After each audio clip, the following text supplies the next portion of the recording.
It retails for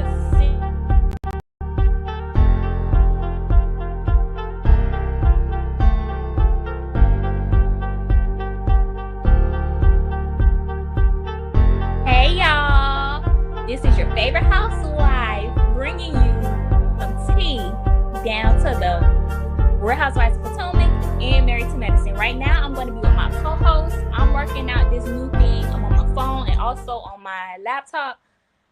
Hey y'all, and we're gonna be doing this review. Okay, so let's get back to our little conversation we had pre-show conversation. Okay, so the DJI Pocket 3, it retails for like $600. Okay.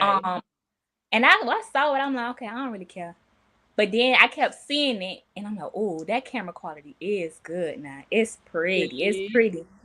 So I see it's like, you know, those little membership big box stores like Sam's Club, Costco, BJ's, they have it there. And it's like some places at first, when they first went on sale there, it was $3.99. But since everybody been running, right? Because I mean, half off seem like about as good as you really gonna get, right? Especially with the tech going on right now.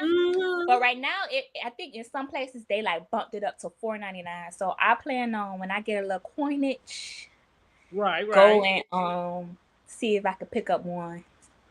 And you can go live with it too. You can like plug it into your laptop and go live with it, child.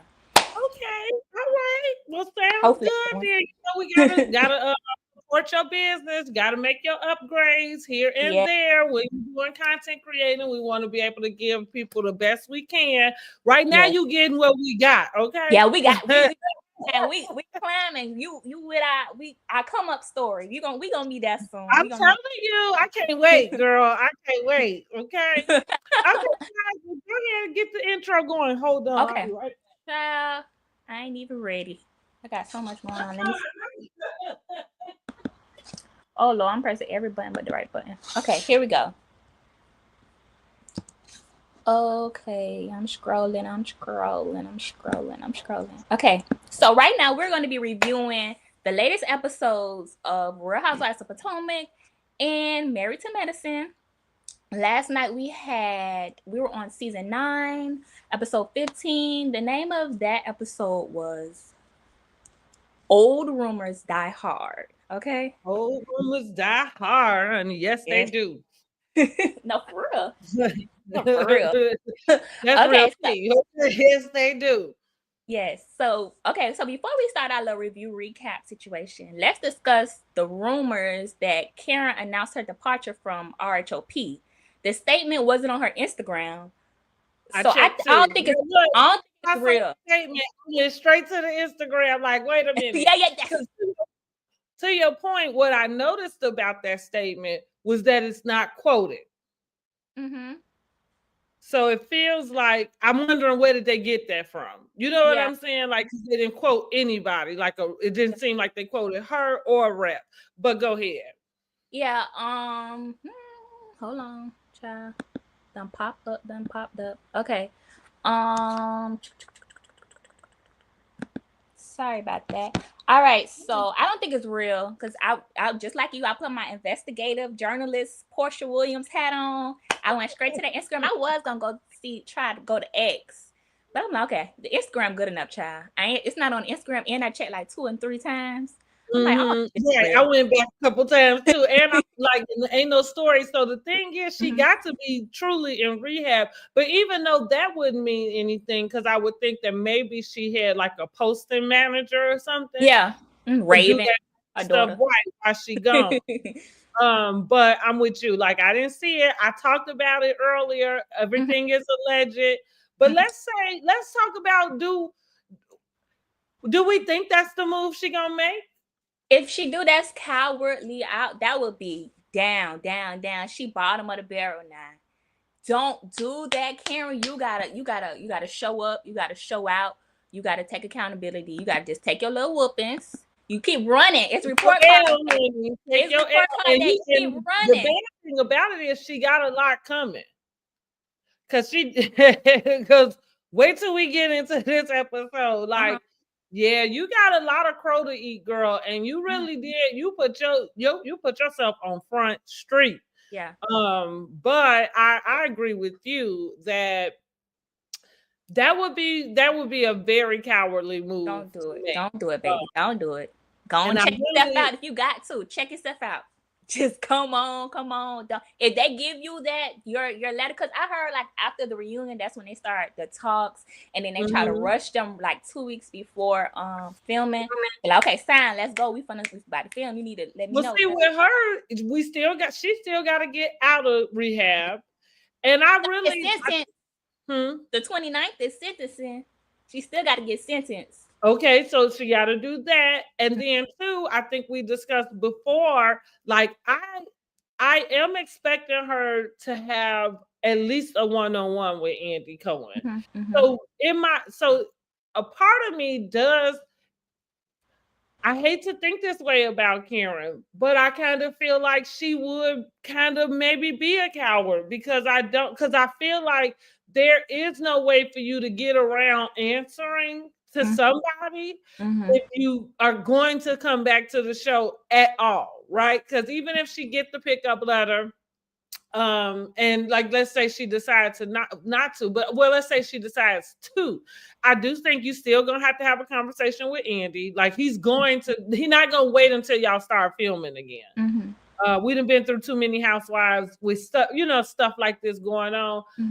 So that is the first thing she would have to get through and and commit herself to. But then the second thing is you got a lot to go through with your castmates. They gonna make sure she feel it. They gonna hold. Now, maybe not Giselle. Giselle is the only one who, because she's that way now. And even Wendy, it depend on Wendy, maybe not, because Wendy at this moment might be giving her the side eye already. And Wendy, we know she's not afraid to say and speak her mind. Like, you know what I'm saying? But Giselle, I think I see Giselle staying true to just wanting to keep her friendship before they got the show. You know what I mean? Just kind of stay loyal to her in that way. So I don't think she would be too gung-ho, but the rest of them, they gonna want answers, and especially that Mia, honey. Like that Mia, how she just got a taste of that. We already got a taste of that episode towards the end. Yeah, I really hope, like rightfully so in a sense, right? Because you want me to answer, but what your answers? What your answers? Yeah. And you have not been humble at all, really. Like at all. It's really kind of I keep looking at the episodes wondering what was going through her brain. Yeah. Like, what were you? I think she was stressed out, depressed, and it was Ozempic. She was just getting ate up in the insides. Just ate up in the insides. Yes, ma'am. So I don't know. Like I say, we have to wait and see if that actually gets confirmed. I also did check a couple of the bigger blog sites because, I saw it on Millie Chime, which Millie Chime is usually pretty good about what she broadcasts and posts. However, when I went on Instagram, I did not see it on like some of our bigger blog sites where we kind of know when they post something, it's something true. So like the Shade Room, Jasmine Brand, Reality, Reality something. None of them had that news either. The one I saw it on, it was like this random gossip site. So that's kind of what made me look at the actual statement too, to say, okay, the difference between the first statement when she missed the reunion and we found out she was in rehab is the quotations. So it seems like you actually didn't get this information, maybe from anybody that you could quote, because I don't guess nobody just pulled it out the sky, but it might just be random fodder on the street. Maybe Mia told somebody that. It ain't Mia.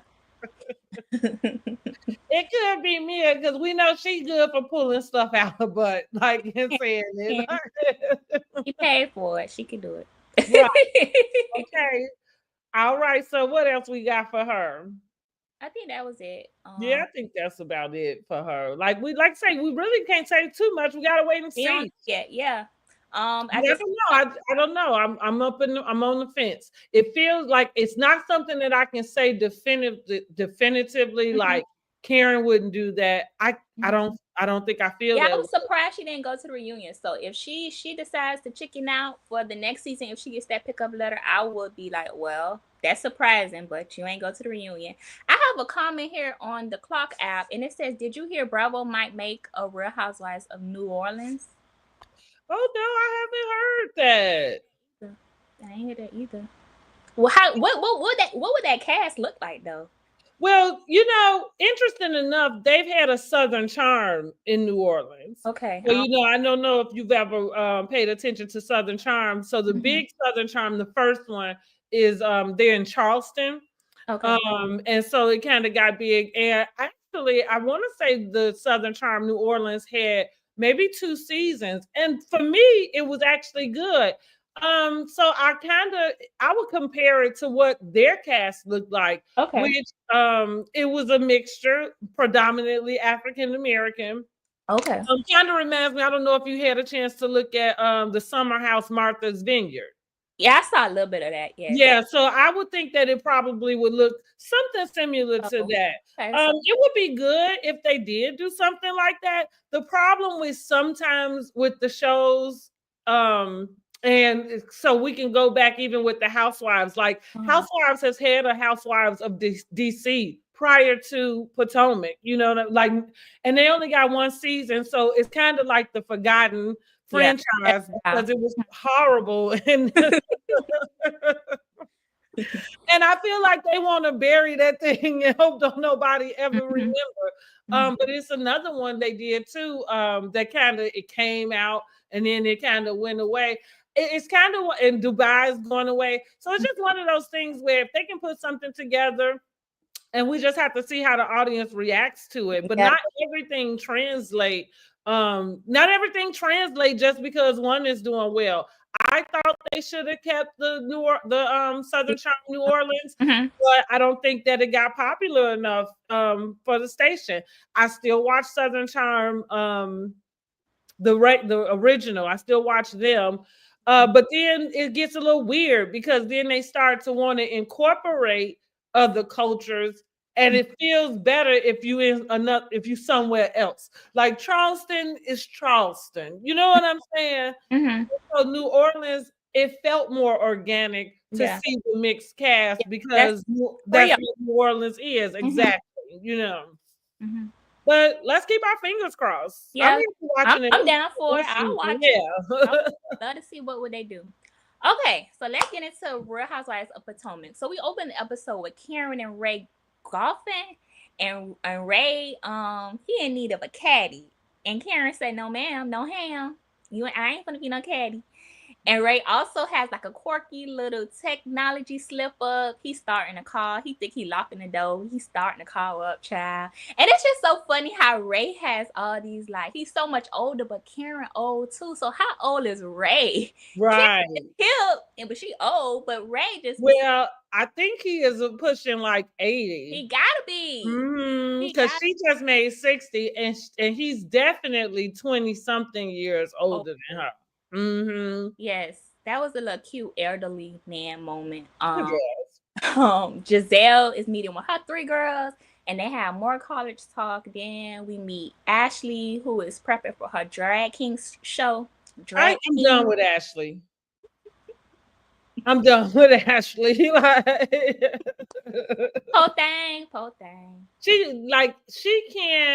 She can go ahead and do like the Masked Singer, since we talking about being like in her creative zone and stuff. But she can go do another show. Like and we talked about this previously, but this is why, now I'm at the point where it's like, okay, I'm done with her. Because here we are, what is this, episode 15? 15. And she still give breadcrumbing us, and she ain't breadcrumbing us with anything. Like you went and found out you wanted to do a drag show?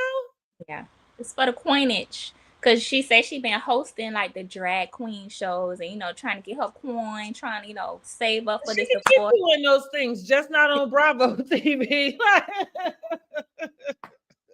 Whole I'm thing. with you with that. Like, you know, like I have a problem with that being. I don't want to see it. I feel like I feel like you wasting our time.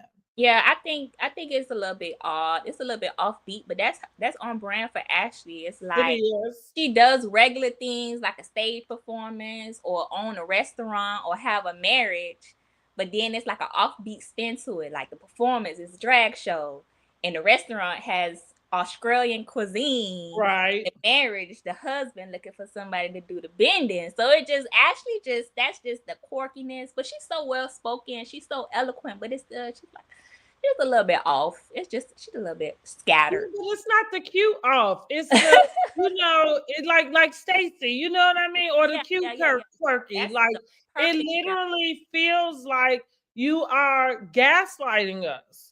Like you have a whole nother life.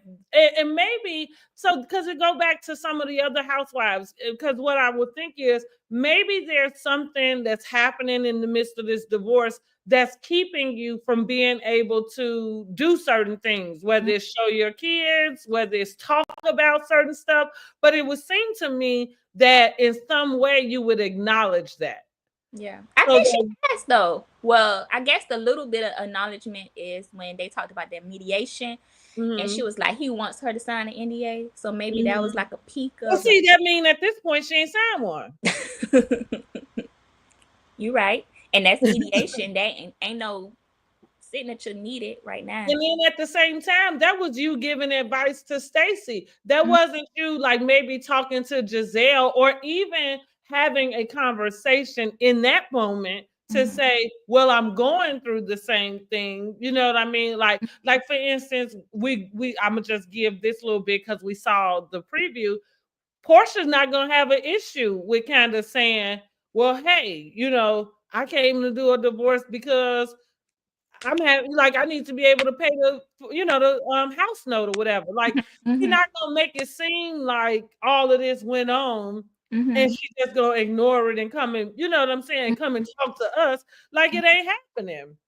And so that's why I'm like, she could at least acknowledge it. And I'm kind of like, for me as a viewer, that I don't like those type of reality stars. I know that they exist and there's reasons why, but I could do without that, really. Like if you have those things, I think that's even more reason that you probably should exit, you know, until you get that together and then until you can share what's going on. Because this other little stuff, what is going on with you? Like, you're not sad about the divorce. You're not, you know what I'm saying? Like, there's nothing.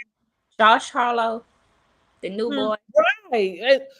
And have we even, I thought about it, but I did think to myself, I think I don't care that much. But I thought about going to, I don't even think I follow Ashley, honestly, but I've thought about going through her Instagram to see if this guy is around still, because it's stuff like that. You know what I'm saying? Like he said on What Happens Live that he's still around.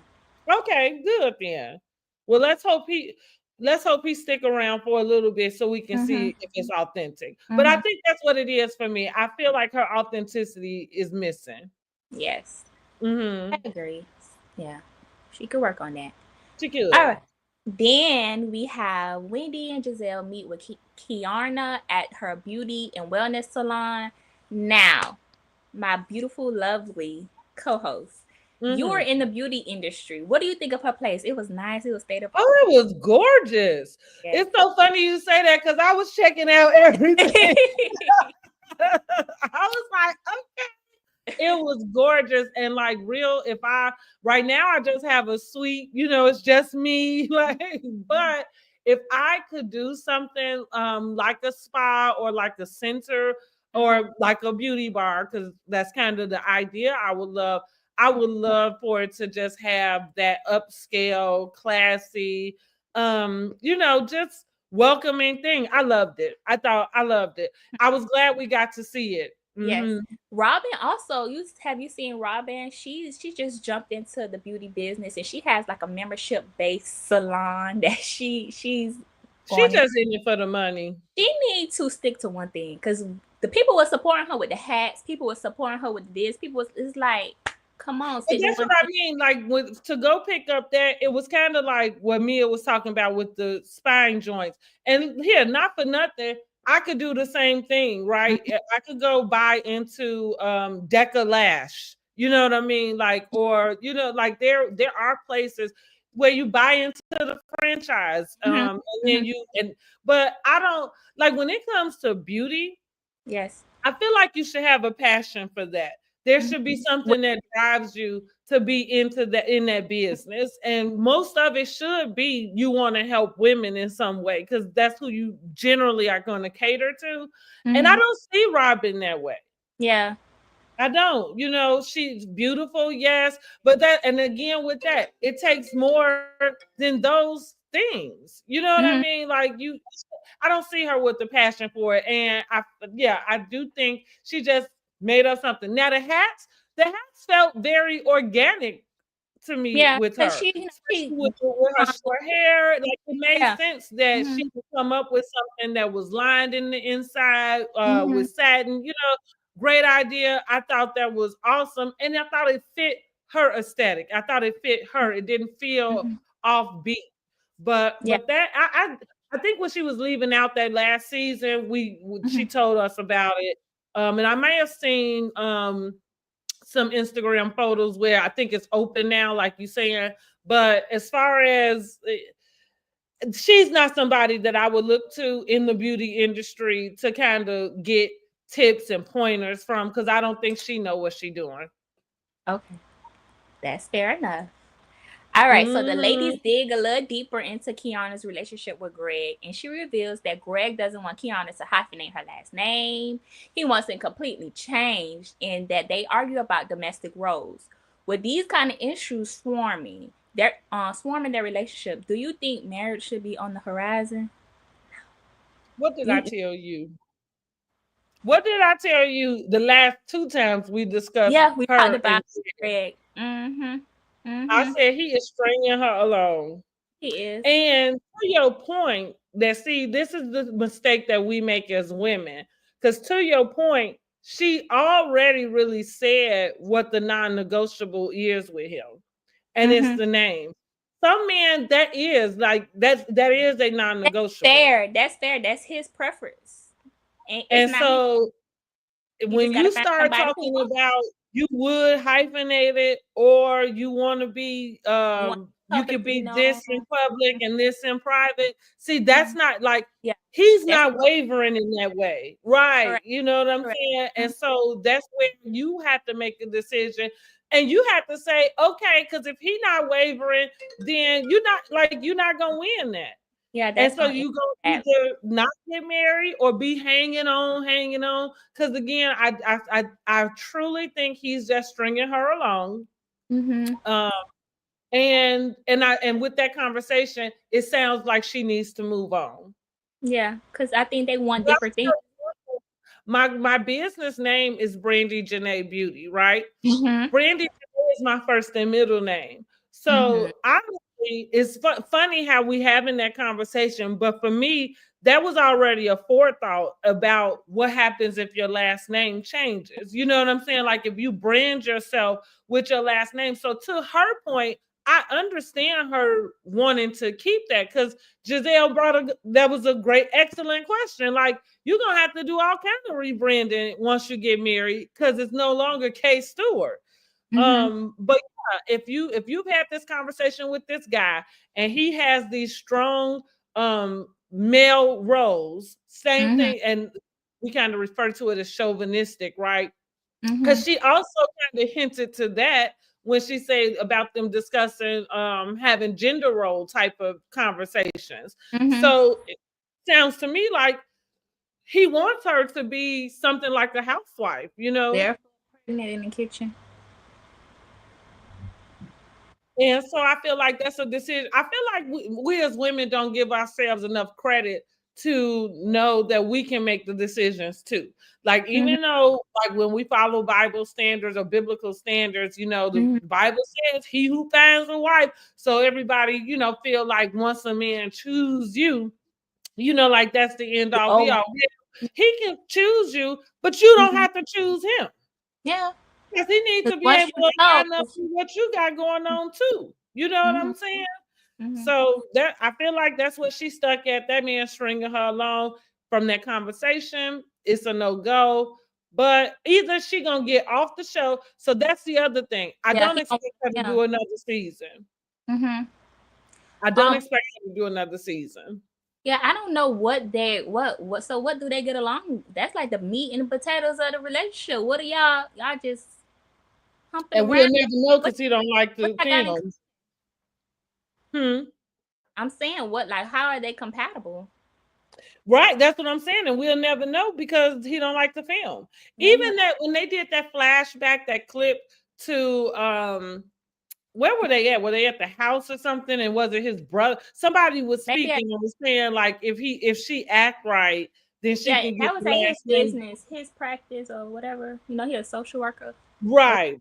Place. But she did not look happy about that conversation. So yeah, it says to me like I feel like somebody needs to, and maybe it's Giselle. You know, Giselle is funny to me because I find myself weirdly in this like okay. Yeah, you know, and maybe it is like being single, like, and really sometimes when you single and when you've been through kind of something horrible with your partner, you know what I mean? Like I tell people all the time, intelligent women don't make the same mistake twice. So you go through something with one guy, you are not going through that again with another person.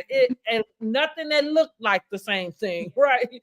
So you kind of come out, you evaluate yourself, you build back up your self-esteem, whatever it is you have to, go through to get over that heartbreak. But at the same time, when you giving out advice, honey, you're gonna come from a like, listen, you know what I'm saying? Put your big girl panties on kind of deal. So maybe it is Giselle because I could see her. I feel like that was already the conversation she was having, but I could see her going more in depth to it to kind of let her know, like, girl, you got choices in this too. You ain't got to sit around and just wait on him to give you a ring. You can decide if you want it.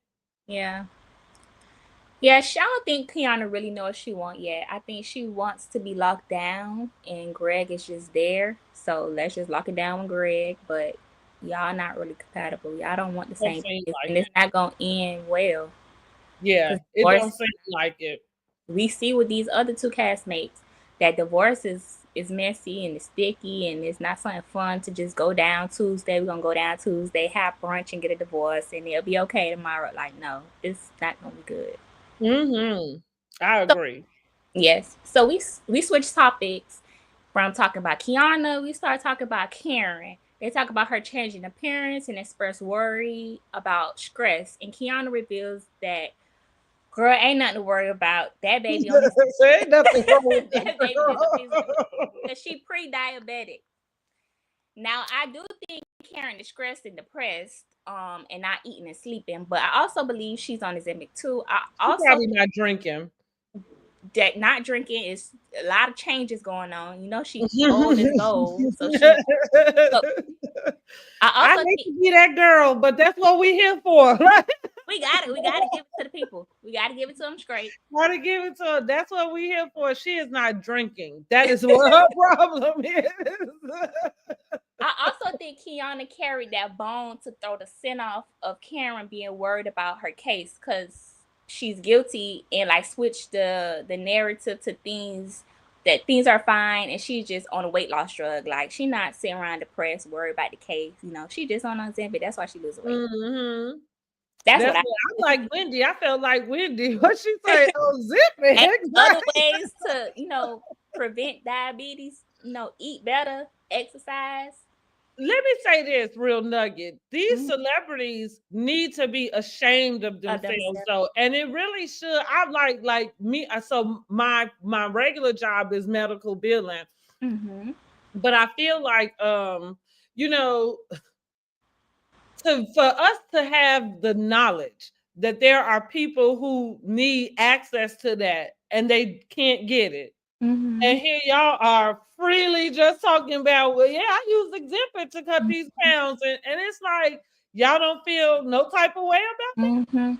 which goes to Karen with her lying tale. But that's probably why she, wanted to inch in that I'm pre-diabetic, because to Wendy's point, like, well, I thought it was other ways the doctor don't put you on no medicine when you pre-diabetic. The doctor let you know what you need to do, like so that you don't go into full diabetes.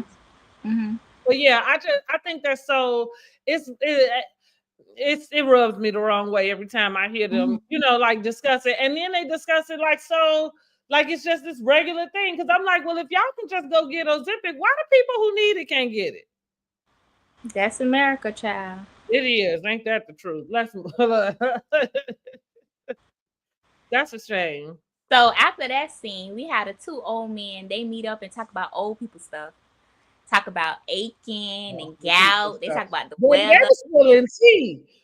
Yeah, they've been with their lives way too long. The old folks spill some tea and just don't know it. Just get to talking and eating and enjoying themselves. So Ray says Karen isn't hurt, but didn't hurt anyone. Oh, okay. So Ray talks with Gordon, and he talks about how Karen ain't hurt nobody and she ain't hurt, so they thinking that she gonna be, exonerated. They keep using these words like vindicated, exonerated, and it's really just biting that's why she want to go crawl under a hole somewhere. And it's just, I'm surprised it hasn't been even more cringy. I was expecting it to be worse, but I feel like it's cringy enough, because that's what I'm saying. Like you said, they're using these buzzwords like exonerated. Like, do you know what exonerated means? Yeah, I looked it up, girl, last night. Because I'm like, does this fit? Because Ray, and it doesn't. Okay. And that's the same thing with vindicated. Like, do you know what that means? You know what I'm saying? So it's like now what you could have said is like, and the only things that possibly was not true, and let's just put it out here, because maybe most of us have been in a situation where we'd have been pulled over or something. But I'll just give my own story, honey. Back in my 20s, I was riding like I ain't know none of the road rules, okay? Not the road rules. I'm just out here wilding out, okay? License suspended, I'm just driving around.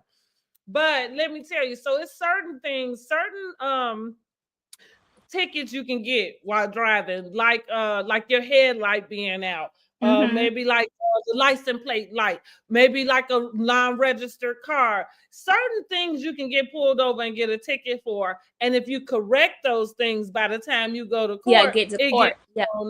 You know what I'm saying? But like your DUI, and so if we notice everything she got convicted on, it wasn't the stuff that she had, like her unregistered car, that stuff that you can take care of. You know what I'm saying? So going back to this, I being vindicated. Like, I'm not sure what part of the story you were referring to. You know. He's definitely still waiting. He was anything but vindicated, like anything but. And so yeah, that's why I say she want to go crawl under a hole. And Ray could have left the fact out that she got a new car already. See, like that too. Like, well, she already got a new car. As if they gotta do it. It wasn't nothing. They ain't got nothing to do with you drunk, done crash into them people's tree. They had to come out there. Hopefully tennis club. What about the tree? Is there a new tree in the place where you done ran off the road? You worry about your car. Some people need a tree. They need some shade. Yeah, I felt like so that let me know that they probably was working in delusion together. Yeah, because he was there. He was there, Ray. You know that lady was drunk as a skunk. You dead ASS wrong. But that's your wife. You were supposed to stick aside. Right or die, honey. Right. From the show too, so I guess I don't know. Then Gordon says that him and Mia are doing a great job co-parenting, and that he has the kids 25 out of 30 days, which in my opinion I is believe good, Gordon. But he's supposed to. You the pa. how many days? Well, you know what? I think he brought that up to mention. I feel like he brought that up to mention or to make a point of like that she's using her time doing something else. I think that's what that Mia and Gordon have a problem with, that saying things and it could just be interpreted a bunch of different ways. I think that was the problem with this episode. People were saying things, they was playing a game of telephone. People was interpreting it this way. Then she said this is her, and he was like, "What? You said this?"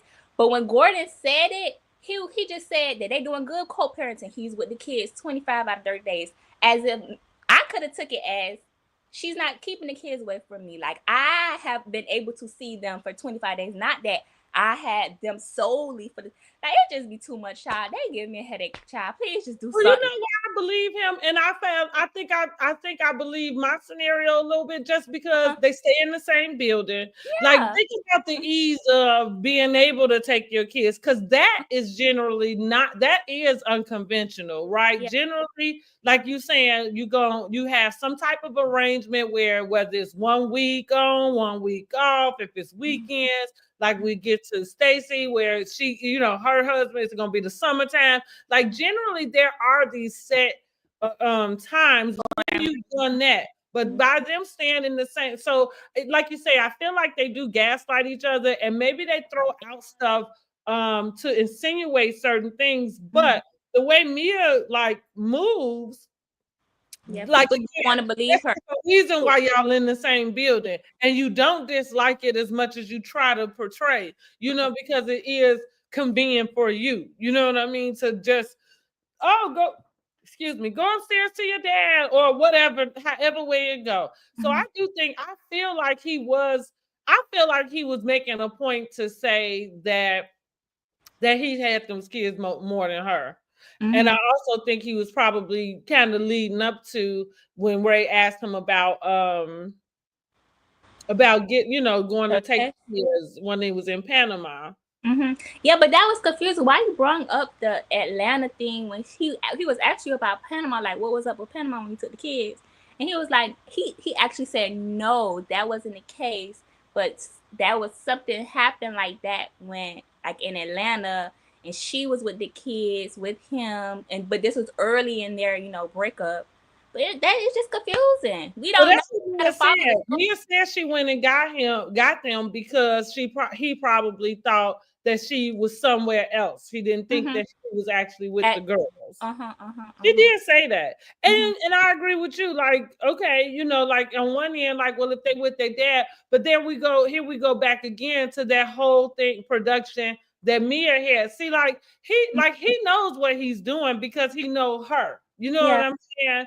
Yeah. And so, because funny enough, I don't like the way that this was filmed and stuff. I'm not sure if he was privy to what her reaction was on camera enough to be able to say something that would combat what her emotion was on camera. That's what I saw, because again, going back to, well, I had them 25 days after 30. Why is this girl having a panic attack about not even, being able to the panic attack was more that he got them and then he dropped them off again and then he wasn't answering the phone and the other people wasn't answering the phone too. I mean, it's the reason for everything, but is it true? Because that's what I'm saying. That's like, what they were alluding to. I felt like it was a put on, it was an act.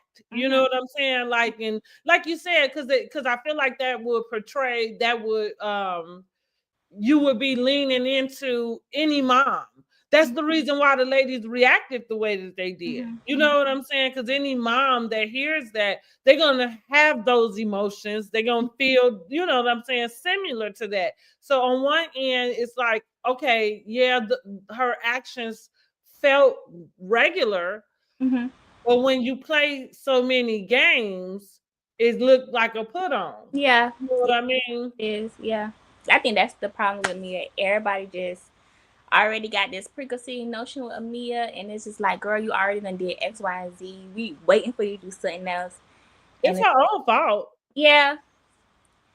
She in that public eye, and that's just how it is. That's what you brought to the public eye. That's what you brought to your reality TV show. So Right, yeah, that's what I say. It's her own fault, like, because nobody is making anything up. Like, we only we only getting what you gave, because ain't nobody else came and brought this out. It's you. Well, she did say that Gordon was the one. Well, this was on Instagram. She had posted a couple of things on Instagram. She posted some screenshot. A statement that he went down to TMZ to get a tea about the paternity, and it was just. But I feel like that wasn't right, because Gordon called it back. It happened on that reunion.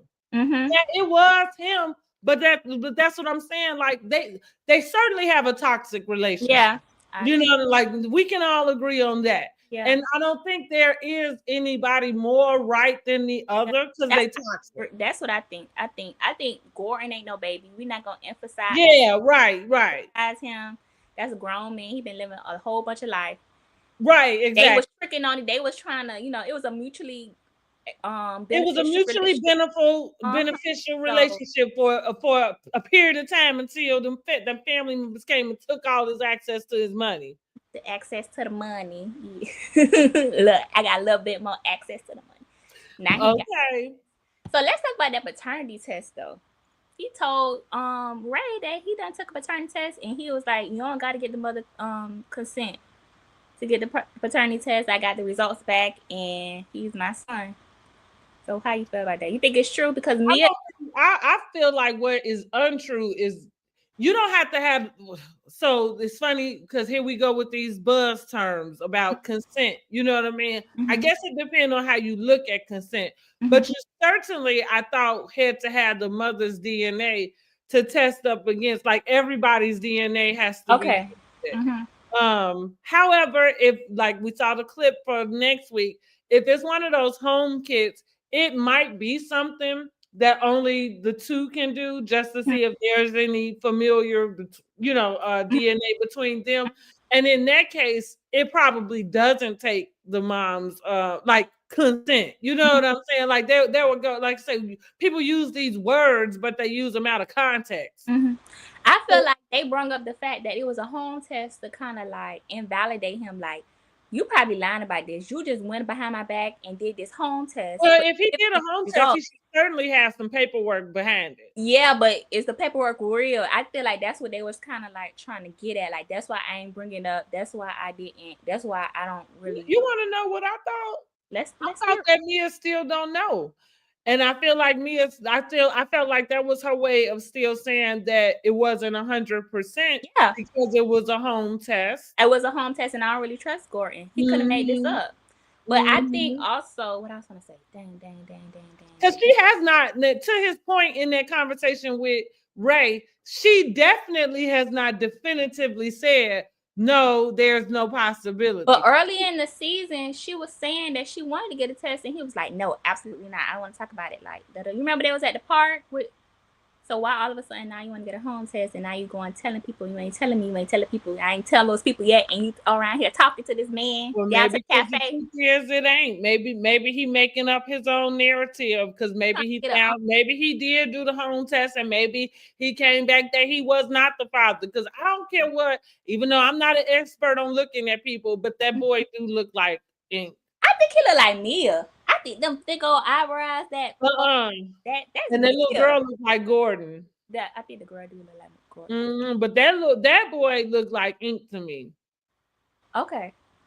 I think they look like Mia. Now, I'm not an expert. I generally don't try to do that to nobody. You know what I'm saying? Yeah. Like, how people had to be like, who he look like? I generally don't try to get into that. But it wasn't until we're gonna get to it, but like with this whole storyline, it wasn't until the producers was spanning the camera, that I even paid attention. La messy. So I was like, yeah, he do look like the boy. Like he. But they say, Gordon and Ink look alike. Just the younger and older version of each other. So she got which is why the brother and sister look alike, but could be two different daddies. Yeah. And that's a shame that we got to discuss these people's paternity on the internet, honey. She got herself to thank for that. Hopefully she getting paid well. Being paid for her pain well. Okay. And save some of that money for these kids because they're gonna need it. Like, but they also talked about how Gordon was talking about, oh, if she's not serious about to get married to someone else and I'm not about to get serious married to someone else, why should we get a divorce? That don't make no sense, Gordon. You a grown. no, he's still trying to keep her under his thumb some type of way. That's exactly what I said. He But he's going back to that conversation about having that open, you know what I'm saying, stuff. Like, and he really did want her. Like, I would like to say it's clear that she left because he don't have any money. Because I think that she would have stuck with it if he did, you know. Yeah. She said she would have stuck by him if it wasn't for him, like being like, you know, having his little manic moments and locking her in the closet and all this and all that. Like, she said she would have just stayed married. She said that in one of her confessionals. Okay. I remember that this season. Well, he probably locked her in the. I'm not saying it was okay. I'm just saying he might did just to keep her in the house for away from ink. Poor thing, that baby want trying to get her freak on. Trying to lock that lady down. No, you gonna stay in these kids tonight. That might have been in June when she spent them 25 days. Lord have mercy. Possibly. But I think that's crazy though, Gordon. Why are you saying let's just stay married? Why? Because it benefits you. Like if he was all, you know, because you know she paying the bills too. She paying bills for that his condo over there. So trying to make sure that money coming in. Because, you know, it might be a fight for the alimony. Yeah, so what I heard a term recently called a hospice marriage. Oh, Lord. Right. But what it indicates is as men get older, right? Now, I mean, stuff starts to go wrong, right? They health, whatever, you know. And so I do, like, even though he's not just meeting her, but I do think the need to hold on to her. And it may not be all for what she able to bring in, but here's the other part. If it is, I feel like he's fair, that would be a fair expectation if you've been doing this for her all this time, just for a give and take. But I think it's more just wanting having somebody who's gonna be there to care for you, especially with his other issues and stuff. Like, I feel like maybe for him, and not giving him no pass, not trying to feel sorry for him, and not trying to baby that grown man. But I do think it's just sad. Think about this for any person that has that had those type of mental health issues, and the thought of being alone. You know what I'm saying? It could be scary and sad. So I think maybe that's a lot of what we see him wanting to hold on really hard to her also. And the manicness, probably he just don't know what to do, how. You know what I'm saying? You not do that. You flip. I agree. I can agree with that. That ain't nothing, you know. That ain't nothing too crazy. I feel like that, but that's kind of just real, you know. So, like, say the hospice marriage is kind of referring to older men wanting to settle down at an older age, right? And so they go get them a younger girl who can be around to help take care of them and allow them to have, you know, just don't let me see them. Just don't have them in a car. Okay, like, don't embarrass me, right? What do they call that? Respectful cheating? Like, please have some respect. Anywho, what y'all what the people saying? What y'all saying? How y'all feel about this whole meetup with Gordon and Mr. Ray? How y'all feel about what they discussed? How y'all feel about the paternity test, the 25 days out of 30 days? How do y'all feel about the divorce parameters? Y'all let us know. Let us know, right? Jump in the comments. Let us know. And double tap your screens if you want to Pluck app. I see y'all in here. Y'all let me hear something. Hey. Okay, so then we have Stacey meeting with an attorney. She talks about him making much more money than her and waiving child support, but she wants to pursue some alimony. What are your thoughts about this? I think Stacey is just green. And I'm glad she asked the right questions to that lady. I'm glad the lady seemed like, you know, she gave her good information.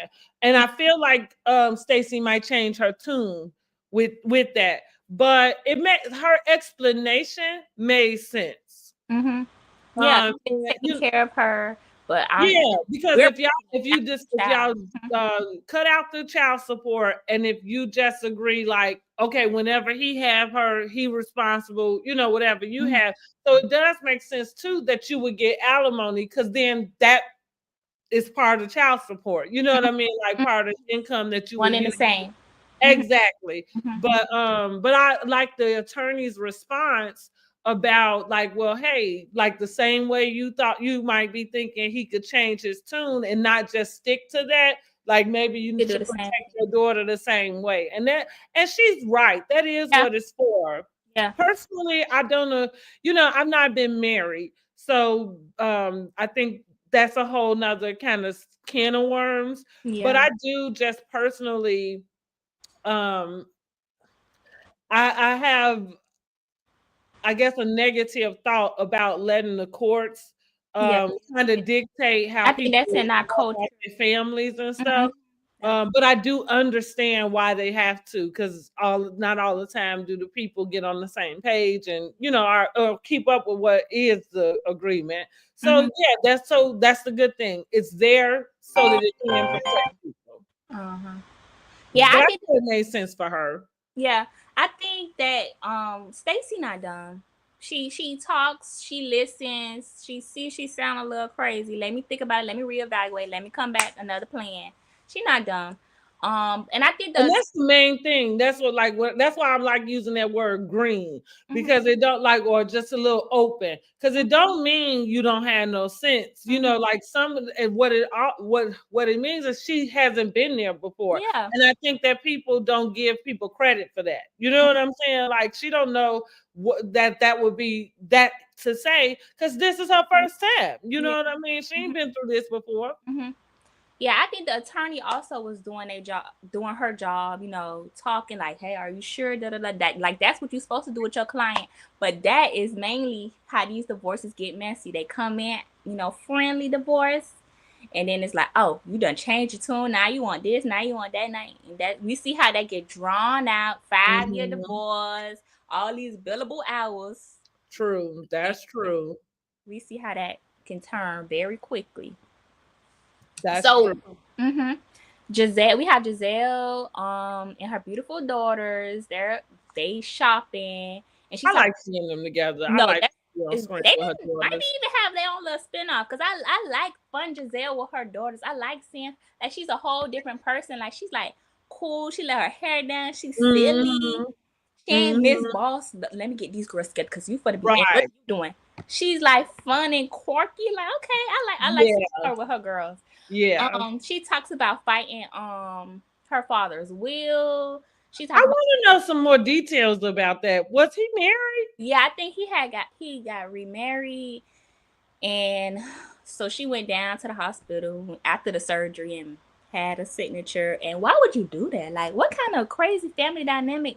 You must really hate Giselle and the other. I can tell you something, because I know somebody in my family did it, honey. That's crazy. Honey. People, especially, like, so, the sad part about it is a lot of times for our community, people generally probably won't even see some, and then we ain't even talking about a lot of them out, even though he probably had, more. But you'd be surprised at just how when people pass, that people get greedy about stuff, and it can be this thing. You know what I'm saying? And that's why I've said, like, girl, I can tell you something about a situation, honey. And the bad part about it is, like, sometimes the recourse to fight stuff is not there, but because of the details, something ain't right. You know what I'm saying? Yeah. So, but like I say, I kind of like with that situation, and that is his business. So maybe, I'm not sure why. And maybe she just don't want to make anything any worse than what it is. You know what I'm saying? By discussing, like the actual details. But I'm just always a little bit confused. It's only the second time I remember her bringing it up. But I'm just a little bit confused about those details. So go ahead. You was getting into some more. You say now No, who that's all I know. That's all I know.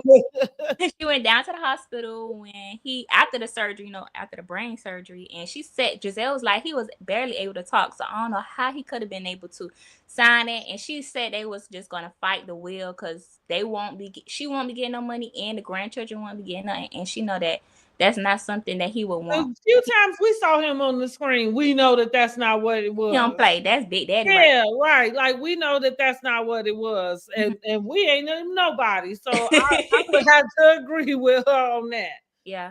But that's the funny thing. Lucky and certain, it's unfortunate for her. Like she don't have siblings. It sounds like, and so it's just her. You know what I mean? Yeah. I'm not sure if she don't have siblings because she said something about 2/3. I don't know. Was split it 2. I don't know. I'm not sure. I don't know. But she said something about was split his in the state of Georgia. His children was split his estate 2/3 something. Okay, so maybe. But with the will is nothing. With the other wife or something. I don't know, child. Yeah, it's confusing, but it's sad. Yeah, it is. It's sad, and I, one thing about it, this because I had to say it when it happened on my end. God don't like ugly. You know what I'm saying? And what's done in the dark come to the light. So hopefully, like all I have to say, which like I say, I'm sure they have, like they thinking about their generational wealth. You know what I'm saying? But 9 times out of 10, if somebody did something dirty, to get it, it won't be long. Yeah, it's gonna bite them in the butt. Right. We also talked about how every Christmas they're gonna remember him because the Christmas tree after the divorce and all that, and she was about to cry. Miss Giselle don't cry. She big, grizzly bear. Right. She's super tough. She don't cry, but she got emotional, which was nice to see that she's a human. And she got emotional speaking about her dad and how Christmas tree is going to be always an important, family time. She also talked about buying property. So she big money. Buying a property near one of her daughter's school because she don't like the hotels over there. And then we have a fun scene with them talking about going to the club together. What are your thoughts on that? Would you ever go to the club with your mom or dad or aunt or something like that? I have. I never have done that. Yeah, I have. And my kids have been with me at this point. Me personally, I never done that with any like older person. I never been to the club, but I ain't never really been to the club. Okay. But in college days I've been out, but I try to make sure I control myself because I know like I ain't want to be one of them girls that just be wild and flunk out and drunk and passed out every club. So you not gonna be on the Girls Gone Wild documentary? I did not want to be like that. I did not want to be a statistic and all that, even though I did drop out and got pregnant anyway. But I went back and finished, so that's okay. Yeah. Thank you. But I used to go out once a month, like the big parties, not like every single party. But I think with my kid, okay, if my mama and dad, I would go out with them, but I don't think I would be like partying like a rock star. Like I wouldn't feel comfortable. Yeah, I feel like it's all relative. Yeah. So like even with, like I say, I've been out with my mom and my aunt. Like so for instance, the first time was my 21st birthday. Okay. So I had a birthday party at a club at a lounge. And so that was the first time. And then it probably didn't happen again because after that, it would be just like if it was my cousin's birthday for something special. You know what I mean? Like not on a regular Friday. Now that's not what I'm doing, calling my mama up like, girl, you want to go? You know what I'm saying? Like, no, we're not that. But there had been, probably once I got 30. Because then my taste in lounge clubs, whatever, changes. So there had been times. So if I went home and visited, we go out. So we go to their place that they like, and I like to step too. So we go like to the older club, to the older folks club. I would say, that where we step. They play good music out there. Exactly. That's what I mean. Like it was up my alley. So I wasn't in there talking about the folks. I was in there enjoying myself dancing. And let's see, even for my son, so my oldest son is 24 and my middle son is 21. So me and my middle son and my oldest, maybe about 2 months ago, 3 months ago, we all just kind of went out together, and it was his first time kind of on the club scene, which, you know, like in an actual club, because like we did the cruise. And so he, you know, that's a little different, right? Yeah. But just outside the club thing. And I actually brought him out with me because I had a friend that's closer to his age than I am. We work in the beauty industry together. And so that's why I'm like, well, do you want to come? You know what I'm saying? Like, come on. But no, as far as like, there is a line about, you know, like I'm mom. I'm always mom. Always. I'm a cool mom. I'm okay. I like the idea that I can be a cool mom, but I am always mom. So there is a limit to just how much what we gonna be doing now. That's exactly my take on it. That's exactly what I said. I was like, nah. My mom and daddy, like, maybe, yeah, you like how you said something big, not like we going out, like, let's get drunk, like, mom, you got the, like, that's a little bit weird. Yeah, right. Different folks, different strokes, you know. It ain't, and you know, I ain't in the club like twerk. You know what I'm saying? Like, no, none of that. And I don't even think my parents party like that. My mama don't go out. My daddy, I don't think he go out. I think he okay, whatever.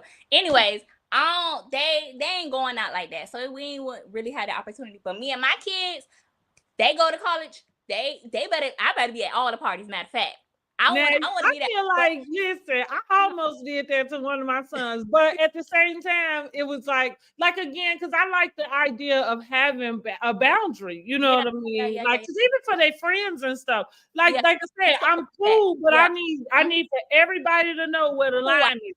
Yeah, you know what I mean? Yeah. So yeah, I would definitely be there. You know, I would definitely want to be invited. That would feel good, like that your kids want you to be there. They trust you. They like you enough to want you to be there. Now that's And I would be there as the cool mom, but I would be the mom first. So I'll be a mom cool. You know, I wouldn't try to like, you better don't play with me. I'll still be. So like, I think like the last time we was out, and it was collectively, but like, you know, just kind of making sure, like, if we was leaving from one, like we stopped in one place, and then we was gonna go. We was like in this area in town that has a lot of like different lounge bars, clubs. So we went in one, and then they wanted to go to, you know, another one. So, you know, for me, it's just like, okay, making sure we got everybody. And actually, I'm the mom in my friend group. Like, I think you're a mom. But, you know, I'm kind of like that way, protective over everybody, and just making sure, you know, like making sure everybody cool. But like, and then, like I said, we getting in. And my sons probably are protective over me too. But here's the thing. If I get over somewhere, I happen to run into somebody I knew, and, you know, they off doing their thing, you know what I'm saying? But they'll come over and just kind of be like, you know, so, you know, but it does, like I say, one thing I've noticed at this point, now my youngest, not so much. I think he don't think I'm cool. Like,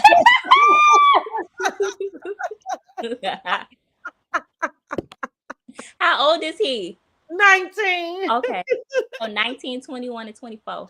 I have 8, 6. I got 2, 4, 6, 8. Okay, 2, 4, 6. I got a long way to go. Right there. Okay. Nice. I don't know what I was thinking. It's gonna go by so fast too. I know it don't seem like it, but trust me, it is. It is, because the 8 about to go through puberty, and I'm just stressed out. Like, you a person, you actually got to grow up. Like, you're growing. You're human.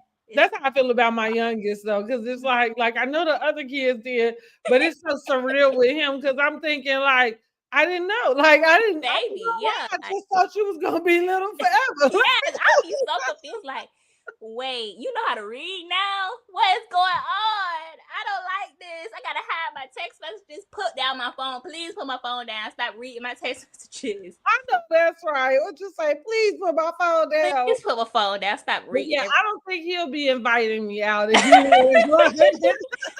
I don't think we'll see. We'll see.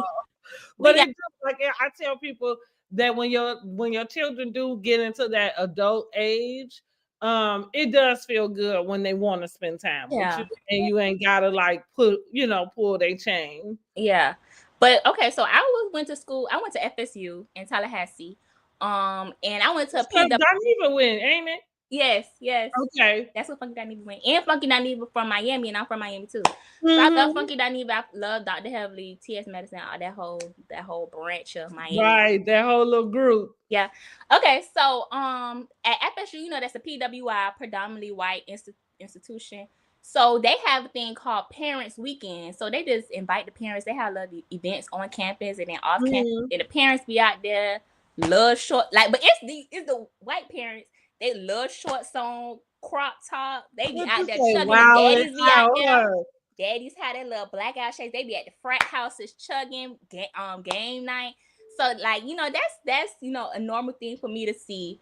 But I remember one time I was in a club. If you in Tallahassee and you went to FSU or FAMU or TCC, the club called the Moon. So I was in the Moon one time and I saw this old man there, and I was like, "What is he doing?" I'm like, "Is this man a predator?" But my little self, I'm just like, I'm watching him like, "Why is this old man in here?" Like this, Tallahassee is a college town through and through, like right here. Like this is not like a mix up. Like you here for some young women. You in with your grandchild? And he was just there by himself, minding his business. But I was like, "Oh, honey, is this a predator? Do I gotta be running?" Because the Moon is a club. See, in college town, it's a little bit, I know in some areas people wear heels to the club. But every chance I get, I try not to wear heels. I ain't really go. I only went to the Moon one time because I'm not. My feet not going to be hurting. So I'm like, am I have to run out with these heels on? Because this man, but he was minding his business, child. He ain't worried. You sound like me because I don't park next to a white van. Right, a van. Yeah, I don't give a damn if you got. I don't care if it's an in bloom, whatever. If it ain't got nothing, I'm gonna find another park. You got better safe than sorry. You ain't gonna be crying. Okay, I'm gonna just find another place to park. Okay. So after the commercial break, we have Stacey out to eat with TJ, and he's expressing his concern for the fact that Stacey and him don't do anything.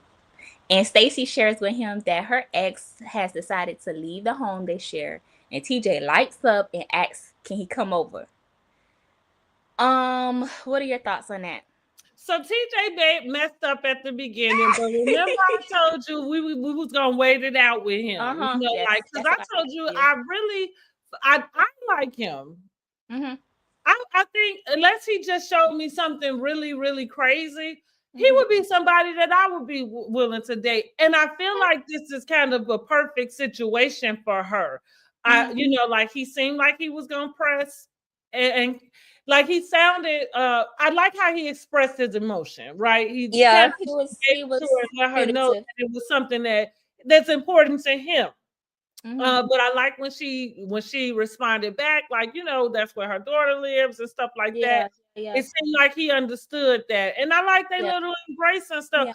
Like, like even if it doesn't turn out to be anything, just like I was saying earlier about us as women, sometimes we don't know that you do just need a nice guy around you. You know what I'm saying? Like just a good guy, just who not doing these crazy manipulative things, who not, you know what I'm saying? Like somebody who just good for you and make you feel like they got your back. I like that.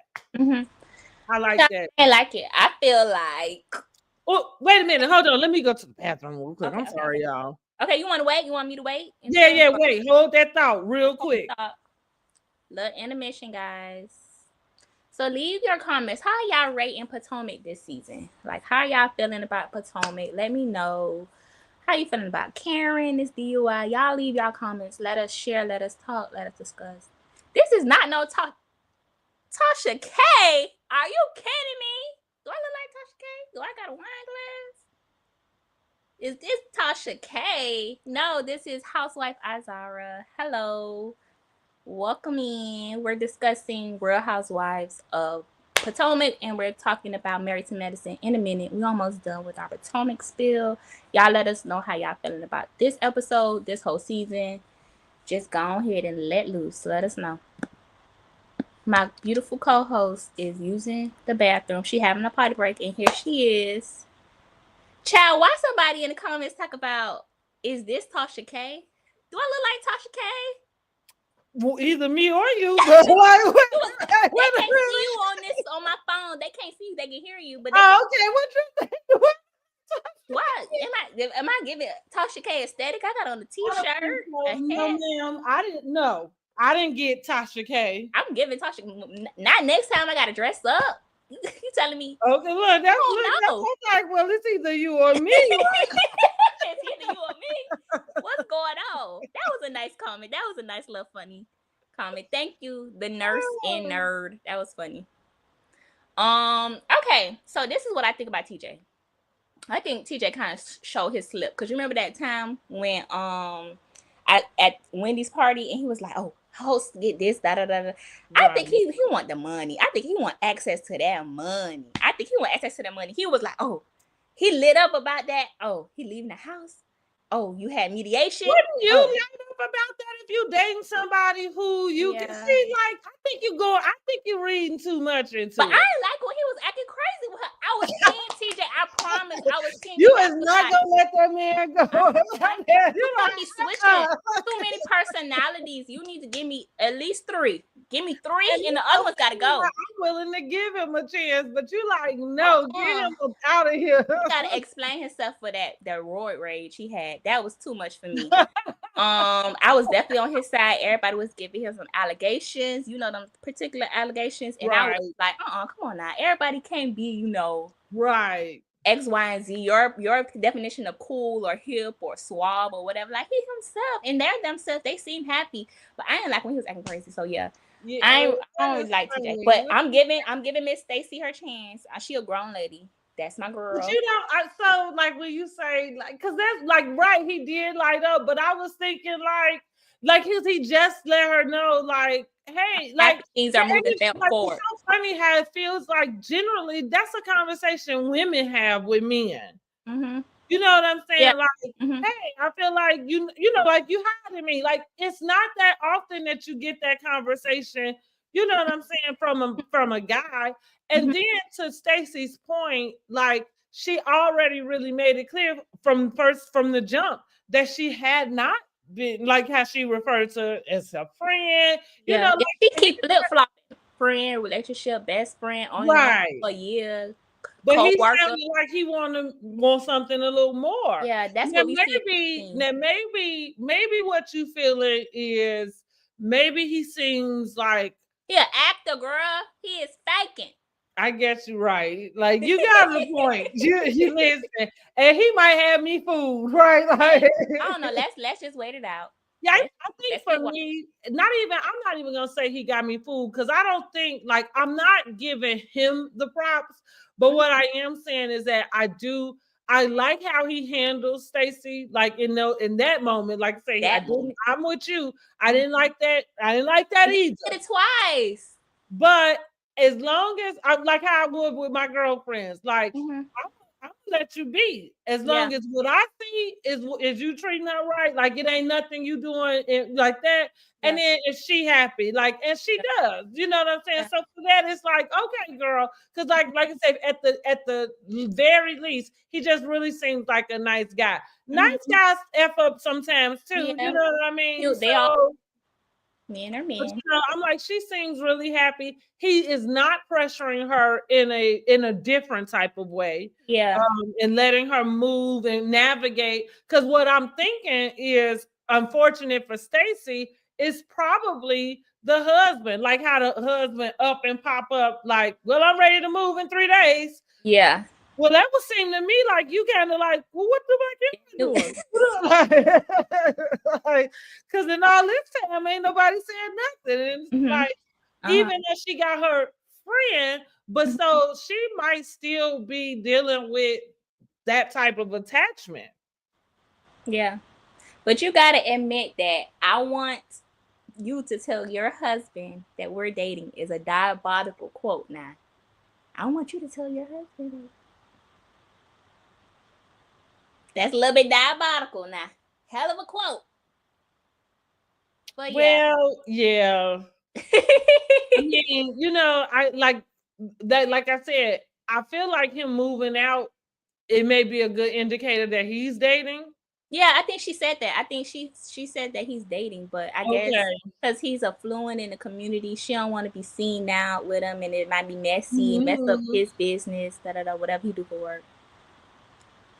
Well, let's move this divorce on along. All right, let's move this topic. Next, Karen. But yeah, as long as they good, if he good to Stacey and keep her smiling and happy, then he gonna be all right with me. Okay. Next, Karen gets fashion advice from her husband Ray. Then they chat about his conversation with Gordon. Child. Karen says Mia told her that she has full custody of the children, and Ray is like, I don't see how that could be possible. They talked about Mia making it seem like they are the Black Brady Bunch, and Ray tells Karen about the paternity test and then living a separate married life. I think the whole custody piece is just a misunderstanding because, there's yeah, I got full custody. But I guess their perception of it is like they went through like a court system and got, but you got full when you a mom. When you the mama, you got full. Yeah, that's full custody. That's why you gotta go fight for that shared custody and all that. Yeah. So I think that was just like a little bit misunderstanding. How you feel? I feel like Karen should have been trying to mind her own business. Yeah, she'd have put a foot in the mouth. I think she should have been talking to Ray about when the next time they needed to get in touch with lawyers and what was going on. What was the payment plan looking like? That's the conversation she should have been having with Ray, and not none of Mia business for her to try to take back to. Yeah. And there's certain nuances I feel like a classic game of telephone. I feel like there's certain nuances, that just whatever. Well, yeah, I mean, of course, because Ray is only coming back with what he perceived. Like, not all the time are you even going to get the whole verbatim, conversation. Right. Yeah, you're not going to remember that. And it's not going to be on purpose. With the perception you got from y'all conversation, she's sitting over here like, let me go ahead and and girl, on any other season we might have been here for it, but this season it was like, honey, that's why I said, like, y'all should have been having a whole nother conversation on that porch, and it should not have been like after he said that he had lunch with Gordon, she should have been like, oh, okay, well, I hope it was nice, moved on. But she thought she was gonna beat the case. She thought she was gonna beat. That's what she said. But now we know. Honey.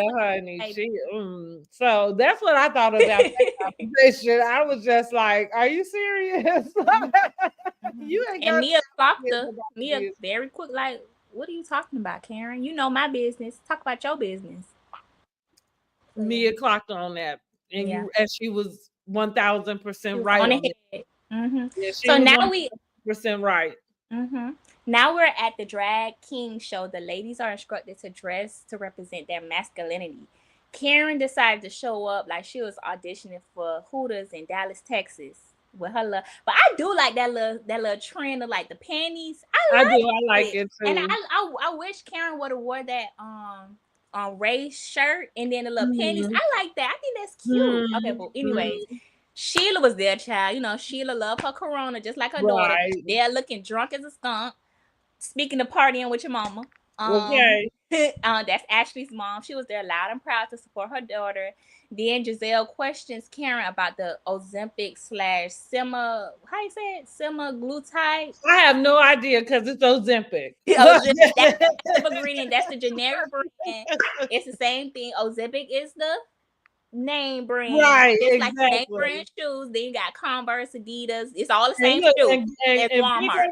Kiana for her not playing the game with her. Like she's like, okay, well, it's the ingredient, and it's the active ingredient that's in Ozempic. Girl, die. And okay, Kiana, because we're not gonna play these games. And she in the beauty industry, so she ain't want to mess up her credibility. Play along with Karen games. Right. Well, it's like when people say I get Botox for migraines. Well, you get Botox. You know what I'm saying? It can be for your migraines. It can be for whatever. But Botox is Botox. Like we're not gonna mince it. Mince it. Yeah. So Karen answers and says that she's doing preventative care. Then Karen pulls Giselle to the side to talk about Ray and G's convo. Giselle is visibly upset and says, "Forget this. We for to turn up. We these people establishment." She got her guard dog, didn't she? Like, yeah. Giselle gonna put it out on the table. What do Carlos call her? The force multiplier. Yeah. So she knew she was gonna do it, and when that, I guess Karen was trying to have a little bit of tact, because what she knew is that she would look crazy being the one bringing it up to her, even though the scenario was even more crazy, just because if you had this conversation with Ray, why is it that you took it over to, you know what I'm saying? Like you don't want the fourth, fifth person. Exactly. Like in that same setting, like it wasn't like you called Giselle on the phone that day. Like you literally, like, because you got called out about that Ozempic, you tried to get the heat off of you. You know what I'm saying? And pull her to the side, like, well, let me give you a little, ammo or whatever. But even because that conversation came from Ray, it just would have looked better coming out your mouth. Yeah, your man told you that, girl. Which I guess when she got outside, she had no choice but to say it. And she confronts Mia, which gets taken outside, and Mia eventually walks away after throwing insults at Karen about her drunk driving and extramarital affairs. And the episode ends with poor Ashley. She didn't get her opportunity to perform. We end without her performing. So what are your thoughts, and how you rating this episode? This felt like a filler, but I did like I liked the conversation between Stacey and TJ. I like seeing Giselle with the girls and getting them ready for college. And I'm still waiting. I'm waiting for the meat and potatoes. You know what I mean? It just still feel like we on the appetizer. I feel like maybe because it was a to be continued, maybe that's why you feel like it was a filler. I feel like it was a lot. Girl, we've been on this thing for an hour and 21 minutes. Well, you ain't lying. Like it was a lot happening in that episode. Maybe because it ended with a to be continued, you feel like it was a filler. I feel like it was jam-packed. Maybe so. We didn't get to the climax. Well, like I say, Ray and Gordon did kind of.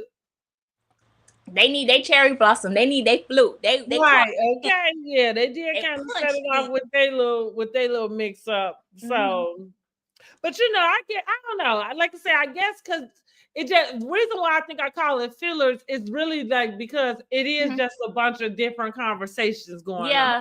Yeah, we talked about it last time. It's like, it's not like one thing we following, like trying to see what's we talked about that last review. Y'all go check that last review out last week, Monday. Yes. We coming to you every Monday, working hard for these views and like. So get into it. Like, share. Okay. Tell your friends. Comment. Talk to us. We ain't scary. I'm saying, right? Are y'all enjoying it? Let us know. Okay, so let's talk about our sister girl, Married to Medicine. Yes, girl. Married to Medicine. Let's get it in. Season 11, episode 8 is entitled Baby Birkin Child. All right, so the episode opens with Dr. Gregory and Sweet Tea walking the neighborhood, getting their step in like the old folks do. But they cute with their little matching turquoise on. Yeah, they talk about their twin telepathy. Yeah. They're both twins. I think that's so cute. I really want them to have a baby because both of them are twins. Like, what if they have a twin? That would be so cute and so poetic. It would be. It would be. Yeah. And then we have Dr. Contessa in her office. We have Phaedra shopping for fabric. Why was Phaedra at the fabric show trying to embarrass Aiden, asking that man if he done broke a win? Right. What you only knows with Phaedra. We never know with Miss Phaedra. You opening a new starting a new business. Oh, maybe she was fabric for the furniture funeral home. You need fabric. Oh, her own home. Like God only knows what she was in there for, to be honest. Just filming, child. Right. Okay, so then Toya is at home with her eldest son and her husband. They discuss having a baby shower for her Hermes Birkin. She says after the Met Gala, she wants to do something fun, so she tries to recruit her son to cook, which is so cute. You know, his dad loves to cook. We know he a cooker, and now he a big boy now. Now he want to cook. But Toya don't want to pay, child. You know Toya ain't gonna pay. Right. He said, "What's the what?" Now, I know that's right. I was with Eugene on that because, like, you bought a like, Birkin, even for you can my pay own friends, I'll be doggone if you come in here talking about you got you a Birkin, but you want something from me for free. Yes. You got me effed up. Yes, $1,000 an hour. Come on. And then he whipped up them burgers. Everybody looked like they was having fun, but okay, that's a little bit later in the episode. Okay, so she doesn't want to pay him. Okay, Toya won't donate to charity. She won't pay her son, but she'll buy a bag. I think the Birkin baby shower on paper could have been fun TV, but it seemed like it missed the mark. I felt like it was too much. It certainly missed the mark. It missed the mark. Toya does that sometimes, and you know. Toya does that sometimes. Why was that so funny to me? I don't know, but that was funny. She missed the mark sometimes. Because now I'm gonna go back to a couple seasons when they was having their tax issues and stuff. You know, they said something that was really prevalent and important, right? About them being first generation, with that status that they have. And so it's written all over her, not Eugene per se, but her. And then coming from Detroit, you know what I mean? And here's the thing, like for me, people, I've been coined as bougie. Like people use that term, and it back in the day when I was younger, they probably used it as a weapon, right? Like to, but today, like, because now everybody done caught up, you know what I mean, with some stuff. And so now we look at bougie, like you can still use it as a bad term, but that's everybody want to be bougie, right? You know what I'm saying? Like everybody trying to figure out how to get to the bougie. But the difference about bougie or about certain stuff, because I tell people, like me personally, I just like nice things, and it's not according to what they cost. Now sometimes, like I can go in the store. I can go in the store and it might be everything must go, and somehow I'm gonna find the one fucking thing that can't. You know what I'm saying? Like, no, we like that is not for sale. You know what I'm saying? That's how it be though. That's how it be. And it's like, are you kidding me? Like, I came in again.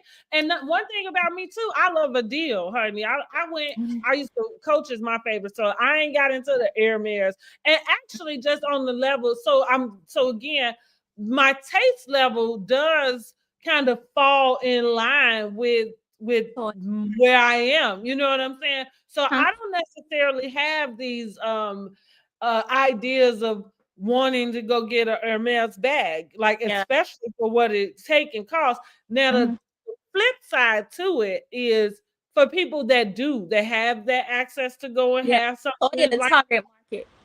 Huh? Toya is the target market for target audience. Well, maybe not though, but yeah, but like maybe not because like what I have to tell, like this is the way my man thinks. Like if you can buy, and now because Hermes is more expensive, I guess, depending on what you get. But like you can go and get a Louis Vuitton like quicker than you can go get an Hermes bag. You know what I mean?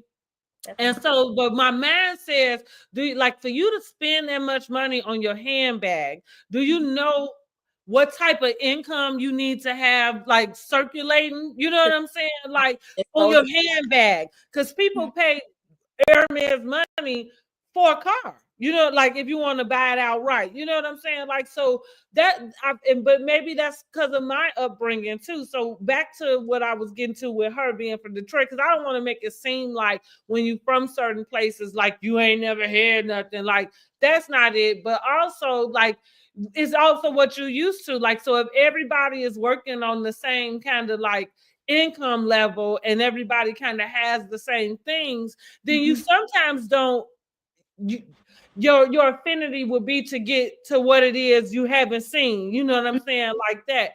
For me, I feel like I've had the opportunity in my life to be around all sorts of things. So it's not new to me to see somebody with a designer bag. And so really I can't have the option of just saying if it's something I like. You know what I'm saying? Like that. But like I say, she screams, and I feel like Phaedra might have said that to her, or maybe it was the other attorney, Audra.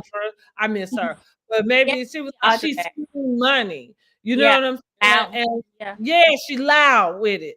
And there is a difference between how you move, like and being able to compare or being able to show somebody what you're used to and what you're not used to. Like see somebody who act like she's not used to nothing. Yeah, new money. And you've been living this life long enough to be more lax about it. Yeah, and at the same time, not to the thought of the baby shower is cute. I'm extra, you know, and here's the thing, as long as people I say, yeah, me too. I'm extra like that. I'm extra, and as long as people are like the castmates, they're gonna kind of like pacify you with some of that. But let's just say, just in general, no, you don't invite your friends to your house to show them your new Hermes purse. But did you see Did you see my post though? She had said something about that's something that's what they used to do back in the day. The white women used to throw parties, something when they get an Hermes. Do you see? Did they?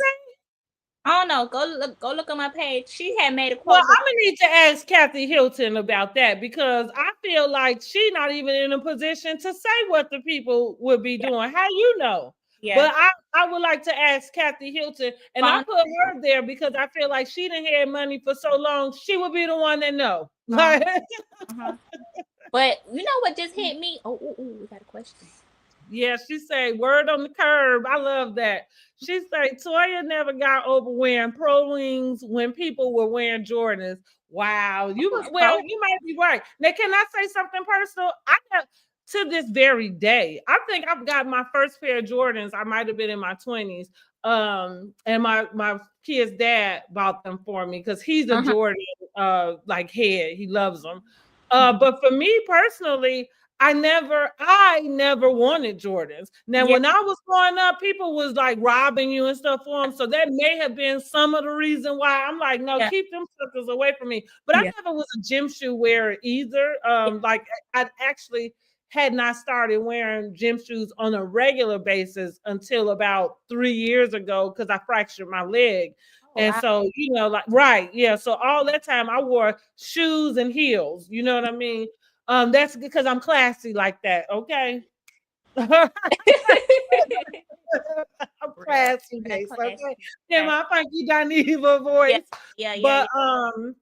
But so I'm saying that, like, but I never did wear Pro Wings either. I think I had like K-Swiss. I went to Catholic school, so it was, you know, a certain pair of shoes you had to wear. And I probably had like K-Swiss. I think that because I loved K-Swiss for my shoes. And then when I started cheering, I think it was Nike. You know what I mean, like that. But I've never been into Jordans. And I am a person that kind of doing my own thing. I like my own style. So if it's something that everybody is on, I'm gonna do my best to go the other way and do something different.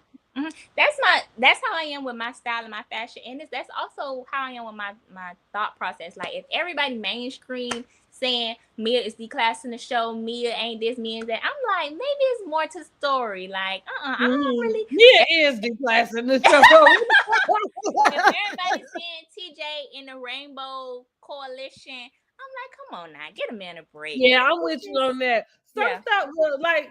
Because I guess I want to see like how I think of it. Maybe declassing the show might be, maybe that's taking it a bit far, right? People be mad. Y'all still watching the show. I be seeing the TikToks. Oh yeah, I can't take this. Like it was so classy before. Like with these wigs they had on. She just don't have no clue. Synthetic shiny wigs they had on. That was classy, y'all. Right. But Look, okay, we had another one. She said, right. I think she was responding to what I said about Toya, like she just screamed new money. New money, yeah. But what are pro wings? Pro wings are like the generic, like off-brand shoe. Oh, she mentioned that she wore pro. Yes. Oh, yes. Okay. The pro wings was like you went to like Payless. Okay. And got them. And yeah, it was like off brand. Yeah. And so, and most people, you know, if you wore them, they knew what they were. And back in our day, it wasn't cool. Yeah. You know what I'm saying? It wasn't cool at all. But this is what I just thought about. I think she was talking about. She did say that word on the curb. You're right. Now I kind of remember her saying that in the confessional. And you're right. And so that's exactly, that speaks very much to why we see her behave the way she does. Like these things really do mean a lot to her. But here's the thing, that this is what I am gonna say, like about when you able to do purchases like that. Even though it's a handbag, it is an investment. Like to buy, like it, unlike like you could spend $60,000 on a car and you're never gonna see that money back. But with a handbag, that like you can sell that bag and make more off of it. So it's kind of, you have to like weigh that way. You know what I mean? Like if I had the finances, it probably would. I would probably want like a mini one. Like, but I'm into Chanel, like, because that's classy for me. Yeah, classy. Like Chanel would be the very first store I would go into to purchase a bag. And once I can kind of like I made it type of gift, it would be Chanel. I'm not even into Louis Vuitton in that way. I used to be when I was a little girl, child. When I was little, I think when you saw it, it was like it was that like the aesthetic, yeah. Yeah, but then as I got older, and I think it goes back to every like that being something like, and so like as I got older and really kind of like even start to understand designers and fashion houses and what, you know what I'm saying, and the difference and why stuff costs this and that. That's kind of what led me to Chanel fits my aesthetic. Like it wouldn't be like I would go and buy and carry something like that, and it wouldn't make me look any different than when I didn't, you know what I mean, kind of carry it, because everything else would line up for me. But that would be my signal. Now, I done got some Chanel perfume and I done had some Chanel sunglasses. I done got what I could afford out of Chanel. Yeah. It ain't tricking if you got it. Yeah, but the bag, you know, that'll be like that G-Wagon. That's my I made it car. But if I could get to a place where the funds are flowing like that, that's what I would be a Chanel girl for sure. Okay. But Hermes, like I said, maybe the little tiny one, just because I don't know. Like sometimes it is some FOMO. Like I can have FOMO here. And you know what I'm saying? Social media, we're all content creators. We see this, so we get programmed. No matter how down to earth we are, we get programmed. Right. Yeah.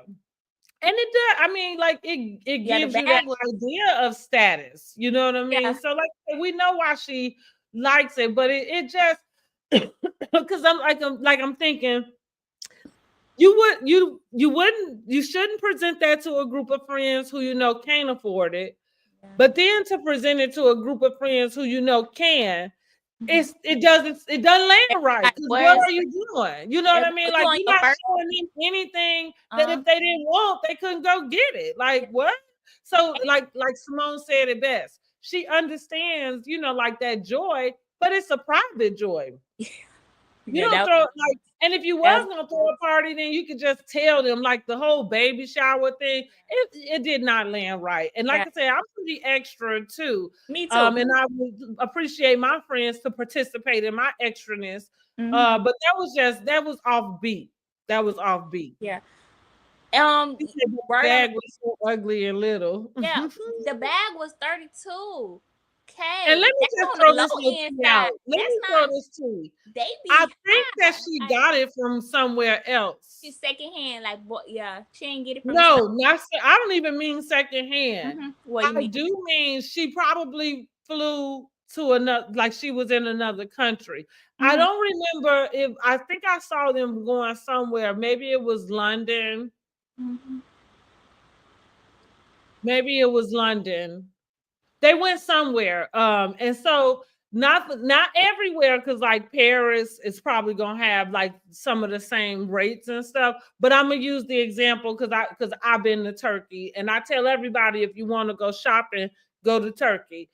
Because the conversion of the money. So technically it might cost the same, but lira is much cheaper like than the American dollars. So I'm just saying that to say it could be that she didn't even pay what, you know what I'm saying, what other people and it's that still on the low end is paying, huh? And that 32,000 is still on the low end. Them things go to it 50, is. That's true. 70 and 80. Dr. Heavily said she got it when they were at BravoCon. Okay. Well, thanks for that. Word on the curb. We might have to get you on here one day. You got the tea. Okay, so she got it. Because now answer me this then. Okay, look at me now. Because maybe that's why the doggone bag little and ugly. So she didn't pick it out. She had to just get what they had. Because you know it's waiting lists and stuff like that. Yeah, you got to be invited to purchase. Yeah. Mm-hmm. So right. So and I don't mean to do this to the girl, but she ain't had no business doing that to them. Like, yeah, it could have been a good. Like I just diminished her little purchase, right? Yeah, it could have. But I think Toya taking it good because I saw her tweeting a little bit. I don't think she's taking it too serious. She happy with her. If that was her aspiration to get one, she should be more than happy to have it, no matter who got my bag fucking her up about it or not. Now that's for sure. Like, yeah, that's Toya. All right. So next we have Dr. Simone, Dr. Heavily, Dr. Jackie, and Quad meeting to run the minutes and the monies for the Met Gala. They do their forensic accounting, and there's a little mishap with the gentleman emailing and want to retract his $4,000 bid. We know that bid was for a date with Phaedra. What do you think about this whole professional women writing checks that they can or can't cash and donors retracting? I feel like it's really away from the charity. Like, come on. I didn't like them girls. And see, Dr. Jackie, this must be the girl somebody was talking about when it comes what you call it? What's her name? Who? Buffy. Well, Buffy. Right. That's right. This must be her, because over all of that, even with the man wanting his money back, what I didn't like the most was I'm trying to figure out why Phaedra wasn't at the table. So what I didn't like the most was the conversation around how they brought it out. And then, you know, like, because Quad, now even like, I didn't like that setup. It felt like y'all purposely was trying to throw that lady under the bus. And I feel like it could have been a better organic way to get that information out. Because then, like I said, Quad is like, well, what, you know, we got a problem with one. Yeah, you could tell they knew. Like, instead of you just saying it just outright, you know, like you doing all of this, like, can you guess? Yeah. And so that also let me know that y'all had these conversations, like that that's mean girl. Like, I don't like mean girl shit. I just don't. And maybe sometimes I behave in it. Maybe, I don't know. I be talking about the people. Perfect. Nobody. Right. You know, but when I see it, and yeah, that whole scene was cringy. Yeah, I liked it though. Yeah, I liked it. They had that little pretending that little telephone, but they may have. Oh, yeah, I like that. Now, because like that's what you. Go ahead. This is why Dr. Heavily says she is renting and buying that purse. Hold on, last spring. That kind of a purse last spring. Okay. So I think that they was kind of talking about her behind her back and all that, because you know when they was playing that whole telephone game, that they was like, oh, I'm so busy, I got the wardrobe. Maybe she was busy. Maybe she was trying to like stun on them a little bit. Well, like, clearly that must be why she wasn't at the at the meeting. Money. Yeah. So I think that's probably why. So okay, I'll take it back there. I don't like Dr. Jackie. I don't like her following around. I feel like it's good for everybody else, because like you said, when they did the little make-believe phone call, you know, I didn't find anything wrong with that, because it felt close to the truth, you know what I'm saying, about what was happening. But Dr. Jackie, either you messy or you not. So Yeah. I'm gonna need you to stop, you know what I mean, like teetering, tottering, like you messy or you not, and just if you're gonna get dirty, get dirty. Get dirty, get down. Mm-hmm. Yeah, I don't like how I feel like it's kind of taken away from the charity. I don't like seeing like the debt and like, come on, y'all done promised this man this money. It's for charity, it's for his wife, and this lady dead. She rolled it in her grave. Y'all is playing around on her name. And then next year, what about next year for the Met Gala? Y'all ain't gonna have no charity, ain't gonna want to be involved with this because y'all being messy. But I Right. feel like they should have held Phaedra feet to the fire because Phaedra, they had a goal and you want to change it and do all this and you, oh, all right, okay, I got it, I'm big mama. Okay, big mama, write that big check. Which I think that maybe Phaedra thought that they just was doing something for TV. Maybe she didn't think that they was really trying to do it. Raise the money. Because now let's go back to how you properly do that. Is that the way that you do an auction like that? Do you just invite people to come for free and then expect them it wasn't free. Oh, okay. I thought it was. That's what I was going to say. I thought you had to sell tickets. Yeah. So this is my point. If once y'all had a goal of $100,000, you should have had 50,000 of that in the tickets. In the month, yeah. But it wasn't even a lot of people there. I was like, come on, y'all could have had me. Right, but I feel like they have poor planning. Yeah, I think they said it was last minute, but why? Yeah, last minute we planning the show. Y'all I think that's the point. Maybe it is with them not knowing the exact filming schedule that they can't plan it out. But here's the thing: if it's something that's serious, and I feel like it is, and it's something that they should keep doing. Then plan it anyway, like whether it's gonna get on the television or not, but it's poor planning and somebody don't know how to get it together, because that's like I said, like a portion of the donations or the auction, I guess you would assume you're gonna make whatever the goal is. But I feel like if you got a goal, then you're going to sort that out anyway. You know what I'm saying? Like you're going to sell tables. It looked like what was the ticket price? Because you're not going to charge. They said it was $250 the tickets to go. Was it a table in there? Because I saw everybody standing around. I don't think it was tables. I think and they said you got one drink. You was able to get one drink. And they said it was like hors d'oeuvres. It was like no meal. It wasn't like a... Yeah, it was janky. That's what it sounded like. And so, what they say, play stupid games, you win stupid prizes. Like, And then the auction items was just seemed like they just woke up out they sleep. Play stupid games, you win stupid prizes. Like how they forced that man into writing that $4,000 check. He literally said, "We already had our date." That was a no. But she forced that man.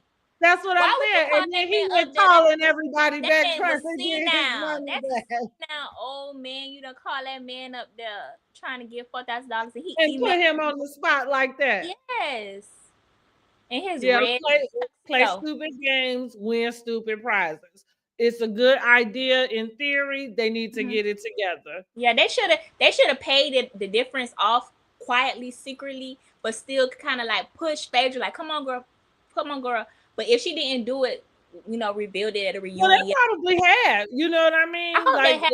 It's not a good look. It's not a good look. I don't like it. It's not though. It's not. Because what I would prefer, and this is the type of way I move, even though you might have a hair up your butt to show you, to kind of prove that Phaedra is just a talker, not a doer. But at the same time, if this my name on here and it's something that I want to do, then I'm gonna make sure when Phaedra don't come with whatever she supposed to have, it's gonna be all right because we got it anyway. That's how I'm gonna come. Like, we didn't need her little funky whatever she had coming anyway, because I got it. I feel like you said, it was kind of, and that's where I'm coming with Dr. Jackie. Seemed like you playing in the mud, and you know what I'm saying. Like, and it's not a good look. It's not a good look. You should have hit. You are more organized. Dr. Hedges, you expect her to play in the mud. You know what I'm saying? Like, even Simone, like I said, Simone, she don't necessarily play in the mud, but she keep it real. Keep it loud. She keep it loud and proud. Mm-hmm. I like her too. That's because we loud together. Like, okay, so but yeah, that's Dr. Jackie. I'm putting this on her head. Okay, Dr. And Jackie. it ain't a good look from that comment she had last year Yeah, either. it's So it's like kind of piling up on that end with her. Mm-hmm. The next scene is the formal introduction of Dr. Mimi and her husband Steve. They out to eat with Sweet Tea, Dr. Greg, Dr. Simone, Cecil, and Dr. Contessa and Scott. They talk about the annual couples trip this year to Key West. Sweet Tea talks about normalizing age gap dating. What are your thoughts about that? Like, to me, it's just odd. Like, it's like a sophisticated way to say, yeah, I got a sugar daddy. Like, but they ain't hurting nobody. Well, but the first thing she go in there and tell them people, did you see their faces? Was like, this ain't about what somebody can do. It's like, well, no, this not a sugar baby, sugar daddy. So they all looking like, well, what exactly is it? Because that's what they. That's what we here for. We here for access to the money. What you talk about? That's what you said. You told us access to the money. And that is not about I almost did a little story like, here I am sitting here single, and you mean to tell me all I got to do is attend one of her age gap relationship classes so she can teach me how to go be with an older man? Not a damn thing, because now to my tally, you slid in somebody's DMs and you but lied to him about your ability to be able to have a baby. And now my tally, you look like you duped the man. So my tally, you better hurry up and get you a baby. You better hurry up and find a baby because you're not looking legitimate. Now maybe that's what she's teaching the girls on the side, and she just saying that. But the girls was pretty. The man was the girls she had that they was very pretty. They was very well kept. The man was not very low quality. We need to well, because I don't think you're gonna find too many men that's gonna come out to an event. So I can, like, unless it's the opposite, like who Phaedra sat down with, and it's the young man coming to find an older woman. But you're not gonna find too many men that they on the sugar baby sites or the sugar daddy sites. They ain't stepping outside their door going to a full-blown speed dating event for this. On TV. She trying though. We're just gonna give her a super offer. She trying. She's perfect. What I'm glad they found a friend for her, right? I'm glad they found a friend for her because what I said in my notes was as things evolve, if Sweet Tea sticks around, it's good to have somebody that lines better up with her. As opposed to putting her in a position to fit in with them. Trying to blend in. Yeah, it's not working well for her. So then we have speed dating event. All the ladies are invited except Dr. Heavily. And Toya shares that Eugene left on the pillow a little note. We got some more comments. So I've been missing them. But she said she did that. It's like they did that because she said she wasn't like that, like them BITCHs. Oh, probably. You talking about Sweet Tea? Let's just say facts. Okay, I'm gonna try to keep my eyes open over there. Because if y'all comment, I want to be able to put y'all on the screen. Yes, come on, join the show. So Eugene left a note on the bed the night after his first time with Toya. Do you like me and will you be my girlfriend? Like, that was so weird. Okay. And like, this is y'all first time, y'all ain't established this before, and why you left a note? It was okay, but that's them. That's cute for them. Eugene is still goofy. So he was goofy then. And for real, like that's at least the way I see him. But he kind of like dorky and goofy, you know what I mean? Yeah. So what I feel like is he probably never got a lot of play, like you know what I mean, not outside of telling somebody what he was doing. And I think maybe Toya probably was the best looking girl he probably got. So yeah, he wasn't letting her out his grips. That's my thought. I agree. That makes sense. He still ain't let her go, even though she be talking bad about him, his private parts and He's still sticking beside her. Go ahead, that's your woman. Beside her. The event goes on. For him at this point.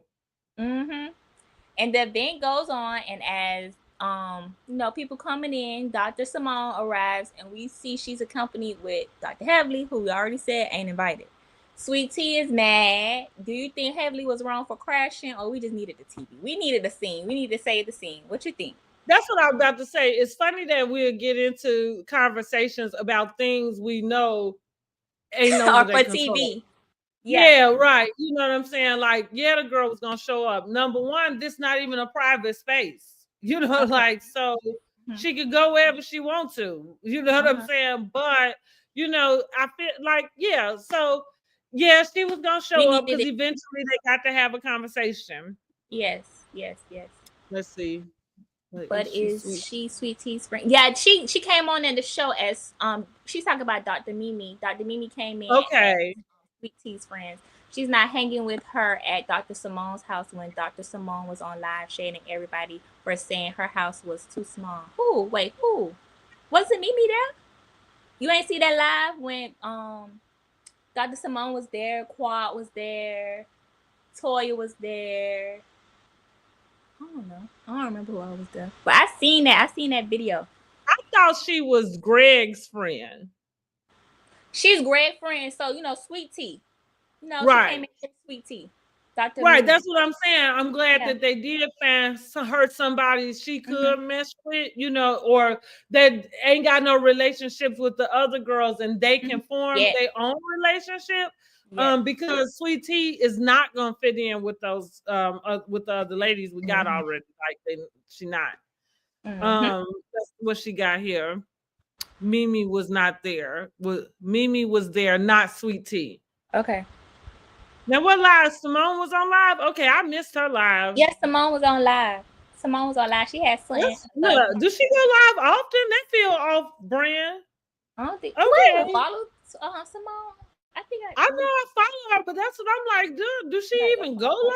Like, I've seen the little other blogs, content creators, they was talking about it. I didn't watch the whole video. I was trying because they was like, who's not here? One person's not here. So I try to speed through the video to see who was there. Well, we barely know Mimi. It's okay for her to not be there. We